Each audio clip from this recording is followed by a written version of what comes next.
Hi,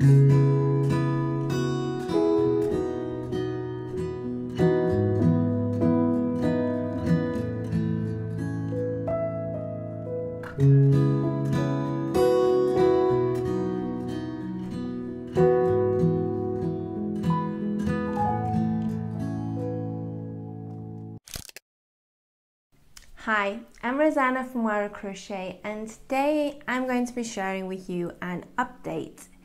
Now, it has been a good few months now since I last did an update due to many factors. We did a surprise trip to England for a month, and we have a lot of construction work going on at the cottage, so to actually sit down and film has actually been very, very difficult. Between all the rubble and the dust, it's just been impossible. But now we are finally coming up to the end of our huge new project in the house. I have time to share with you what I have actually been doing the last few months behind the scenes. So let's get started. So let's start a bit in order. I went back to Manchester, my hometown, back in July. And while I was there, I redid my yarn bomb, which I had made last year for the post box close to my mum and dad's house. And this year it was summer, and the area behind my parents' house has been rejuvenated by one of the neighbours. And he has turned this back little area into the most gorgeous space of unused space and filled it with native flowers and shrubs, and it has become such a beautiful space that people now go there and take photos and stop and realize what you can actually do with a little bit of earth. And the post box I decorate is just in front of this area. So it was time for a new update. While I was back in Manchester, I promised my parents that I would do a new yarn bomb.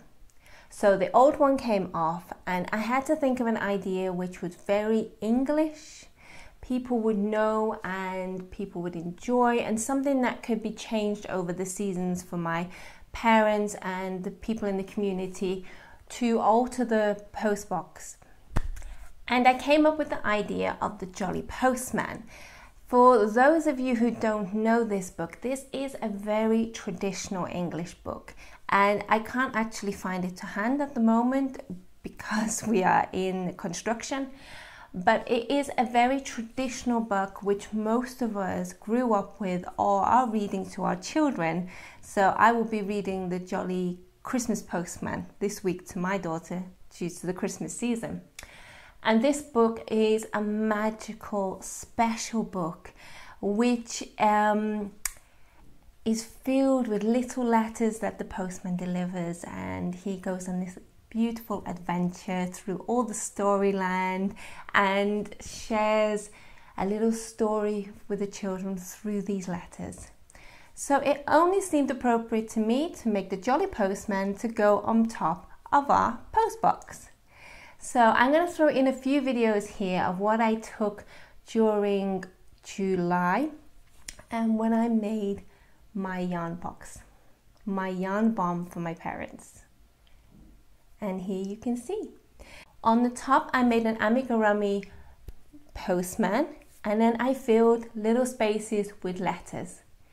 And now through the season, my parents have been altering it and decorating it. So they added some spiders and Halloween things in October, and in November they added some remembrance poppy flowers.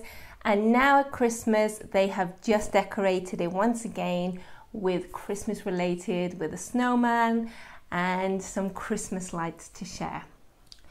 While I was also there, there is also the most beautiful tree behind the post box, which could not be left alone without me leaving a little crochet yarn bomb on there.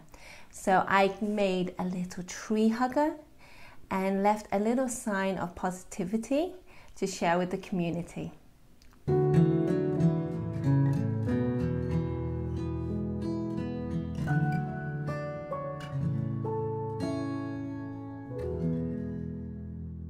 My next project that I've been working on is actually not crochet related, but knitting related.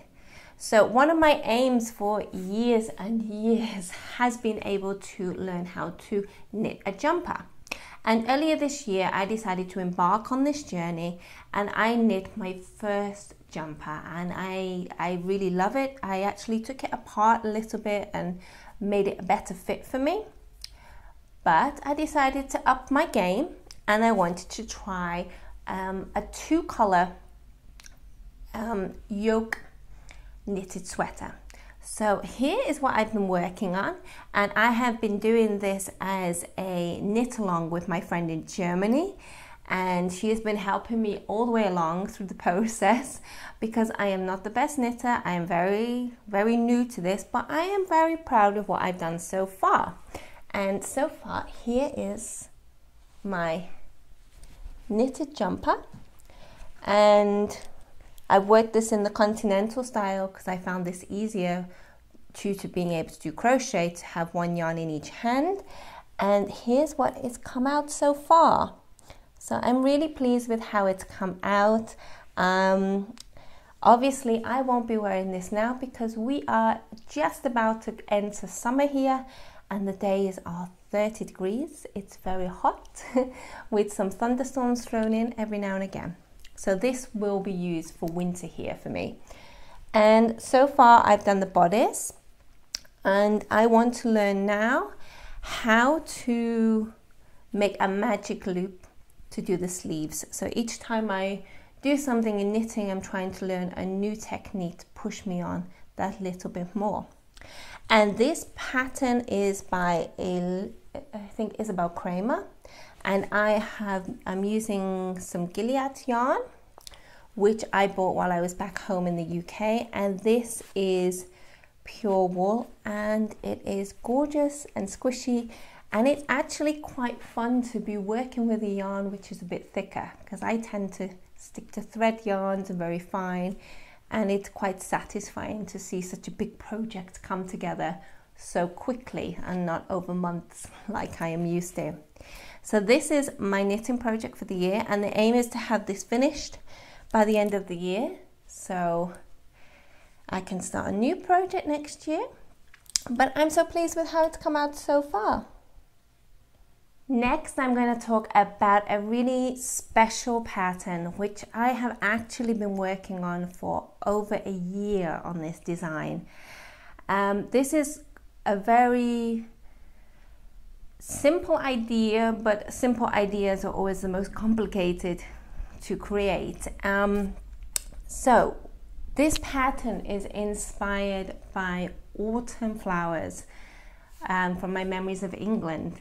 When the autumn flowers, they dry out and they go skeletal, and it's just magical to look at.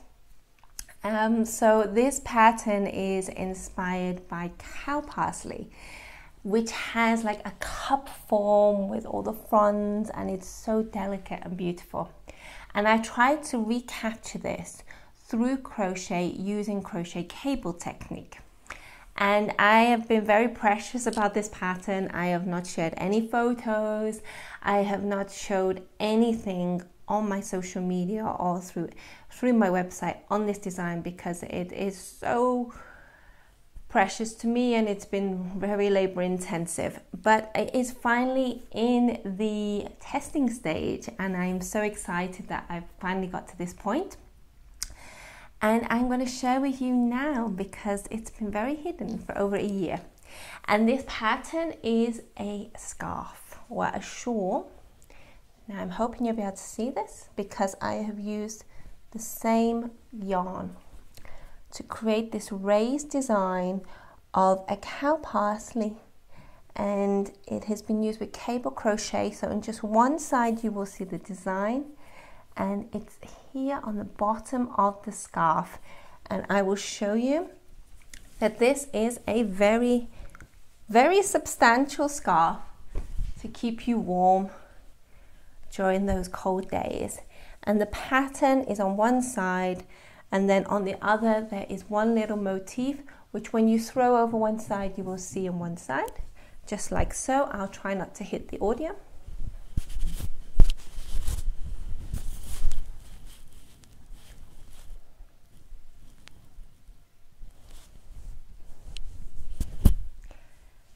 So like I said, this pattern is now in the testing stage. So I am hoping to release this pattern out in either January or February to be released, and this pattern will have a lot of links and help and advice for you to create this, because this is a very different technique to standard crochet. So this is my cow parsley shawl. I hope you like it. And I have created this in a mix of cotton and yak. And yak is a new fiber which I have been using a lot this year, because yak fibers is actually hypoallergenic, which is perfect for me with eczema. Although I'm learning I can wear wool to a certain extent, I try to stick to the yarns which are completely hypoallergenic. And this yarn is yak mixed with cotton, so it wouldn't be too heavy for me, especially living in Brazil. We do get cold where I am, but we don't get the coldness of Europe. So this is a new pattern. Once it is released, I will be making a video to introduce this scarf properly with lots more details and links, and to show you more about this pattern. So this is a new pattern that's coming next year, and I am so excited to be able to start releasing some new patterns again. As you know, it is Christmas, and here it doesn't feel like Christmas because it is sunny, but I am still trying to keep in all the Christmas traditions that I had as a child and share with my daughter. And so this year we went on a ceramic course not far from us in the next city, and we made some handmade Christmas ceramics. And this is what we were doing. And we made some little Christmas decorations, which we are going to turn into a garland this week.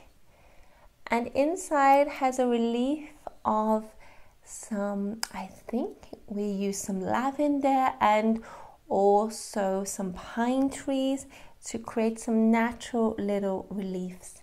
And my daughter had an absolute ball creating these, and she was so excited to go and pick these decorations up a few days ago. And our aim is going to be to get these up for Christmas and have them up as a garland. She's already got some on the tree, to add a little bit of handmade specialness to our Christmas. While we were also there, we were very lucky to get the chance to also make our own ceramic plate. And this is the little star plate that Pod made, which I think is absolutely gorgeous. So she's going to be using her plate this Christmas to leave out a mince pie and a glass of milk for Father Christmas. This is one of our Christmas crafts. Also, because it's Christmas and we're coming up to the end of the year, it comes to that point with every crafter where we feel we have to finish all the projects that we have had started. And I finished a project I started last Christmas for our decorations, but it just didn't end up getting finished. So this week I finished some little Christmas decorations which have been sat in our Christmas box for over a year, and I finished some little crochet trees which I made last year. I decided not to release this as a pattern because there are so many people making these, and I didn't want to be releasing the same thing as everyone else. So I decided to let this one go. But these are the little Christmas trees that I made. So those are going to be put on our mantelpiece with some Christmas lights and to add a little handmade Christmas to our home. The last month I have seemed to have disappeared, and there's been no free crochet patterns, no newsletter, no anything. But I have got back into the swing of things, and last week I did release a new free crochet pattern, which was my crochet clovers. And I'll put in a little photo for you to see these.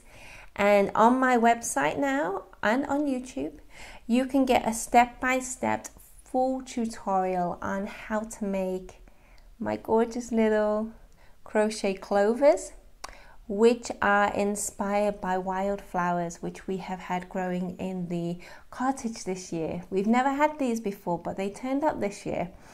And it reminds me of England, so it only seemed appropriate to turn it into a crochet pattern.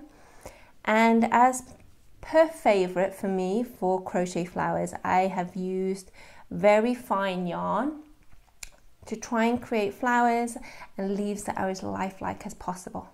So if you would like to crochet your own clover and the leaf, there is a link down below where you can access that pattern, and from there you can also access my other free crochet patterns as well if you'd like to make. Finally, I'm going to share with you another crochet project which I am working on currently, and it's one of the crochet projects I'm hoping to finish by the end of the year. So my list is getting bigger and bigger by the day. I'm sure many of us are in the same situation. And this is, let me just get them, is going to be a crochet granny square vest. I'd seen this design, it's a sold design, it's not a pattern, it's an item of clothing. I'd seen somebody wearing this design in the UK, and it's absolutely beautiful. And being a crafter, what do? We don't buy, we say, I can make that. So got my crochet hook out and I checked out the yarns that I had in stock and decided that I'm going to make this crochet vest. And one of my aims this year as well was to try and not buy yarn and just use what I have and be more sustainable, not sustainable, but be more savvy and conscious of what I have before I buy. So I had some yarns left over from other projects that I've made over the years, and I love it when you use scrap yarns to make something new. So I had this thread yarn, which I love, from Queen, which is a circular, I think it's from Circular, and it's Queen, the name, in this rust orange. I think I had 2 balls of linen yarn from, I'm not sure now where this is from, but I know it's pure linen, which I had left over. And then this year my godmother had bought me a huge bag of this gorgeous cotton, like Buso yarn, and these 3 colors are my 3 favorite colors. As you can see, it all combines with my bedroom, blue, orange and cream. And I have created 2 basic traditional crochet granny squares using these color formats, mixing with the rust and the indigo in the middle. And my aim is to create this into a little waistcoat. So hopefully I'll be able to show you in the January update that this project is finished and I finally finished all my projects for the year. But I'm not making promises. It's Christmas, it's time to enjoy moments and spend time with your family. And on that note, I am going to bring this video to a close. It has been so nice to actually sit down and share with you the updates. Please leave a comment. I love reading your comments. I read every single one. I reply to every single one, and it encourages me to continue to share with you. And I am sorry I've been away, but that's life. Life gets chaotic. But I'm back here for Moira Crochet, and I have many plans for next year. So until then, have a wonderful, happy Christmas and a very happy New Year. And I'll see you in 2024. Bye.